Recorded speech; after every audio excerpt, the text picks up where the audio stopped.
विलंब के लिए क्षमा चाहता हूं। विलंब इसलिए हुई कि प्रधानमंत्री जी ही विलंब से पहुंचे। प्रधानमंत्री जी को विलंब करने की आदत है। आज के इस संवाददाता सम्मेलन में हमारे साथ इस मंच पे हमारे दाहिनी अंतिम प्रदेश कांग्रेस के प्रवक्ता कमल ठाकुर जी हैं। उनके बगल में एआईसीसी के कोऑर्डिनेटर वैभव शुक्ला जी हैं। मेरे बगल में प्रदेश कांग्रेस के मीडिया चेयरमैन सतीश पाल मुंजनी जी हैं। मेरे बाएं अंतिम प्रदेश कांग्रेस के प्रवक्ता ऋषिकेश सिंह हैं। उनके बगल में एआईसीसी मीडिया कोऑर्डिनेटर सुमेर चारण जी हैं। उनके बगल में झारखंड प्रदेश कांग्रेस कमेटी के कार्यकारी अध्यक्ष शहजादा अनवर जी हैं। उनके बगल में एआईसीसी के मीडिया कोऑर्डिनेटर ज्योति सिंह जी हैं। और अब मैं आग्रह करूंगा झारखंड प्रदेश कांग्रेस कमेटी के सम्मानित अध्यक्ष राजेश ठाकुर जी से कि वो आप लोगों से मुखातिब हों। माननीय राजेश ठाकुर जी। नमस्कार, जोहार। आप सभी को राकेश जी ने बताया कि प्रधानमंत्री जी विलंब से पहुँचे। आपको ये पता होगा कि प्रधानमंत्री जी का टेलीप्रॉम्प्टर जो है वो आजकल बिगड़ जा रहा है।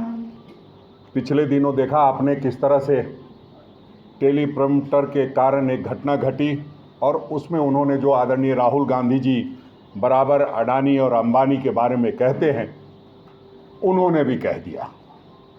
तो दिल में तो उनकी बात है, लेकिन टेलीप्रॉम्प्टर में जो सेट रहता है उसी पर बात करते हैं। आज उन्होंने उड़ीसा में ये भी कहा कि नवीन पटनायक जी को ये नहीं पता कि किस जिला का क्या कैपिटल है। तो निश्चित रूप से वहाँ भी गड़बड़ हो गया था। तो प्रधानमंत्री जी उसके कारण यहाँ विलंब से पहुँचे हैं। अब जब टेलीप्रॉम्प्टर गड़बड़ हो जाता है तो प्रधानमंत्री जी कुछ भी बोलने लगते हैं। उन्होंने विस्थापन पर बात नहीं की, उन्होंने पलायन पर बात नहीं की, उन्होंने एनटीपीसी, आम्रपाली और मगध जैसी परियोजनाओं पर कोई बात नहीं की। उन्होंने कहा कि अफीम की खेती बढ़ गई है। प्रधानमंत्री जी, अफीम की खेती बढ़ी है, इसका मतलब आप जो बात कर रहे हैं उससे ये प्रतीत होता है कि सचमुच में अफीम की खेती बढ़ गई है। आपके डबल इंजन की सरकार में शायद ये बढ़ा होगा और उसका सेवन ज़्यादा करना ठीक नहीं होता है। वो आपके एक पूर्व मुख्यमंत्री थे, लोग उनके बारे में कहते थे कि दिन में बोले हैं कि रात में बोले हैं, तो लोग बोलता था दिन में बोले हैं, तो लोग बोलते थे कि अच्छा कोई बात नहीं, तब माफ़ कीजिए। तो अफीम का प्रभाव आपके 5 साल जो डबल इंजन की सरकार थी उस पर कितना पड़ा वो आपको खूब अच्छे से पता है। 65 पार की बात करते थे, 25 नहीं पार कर पाए।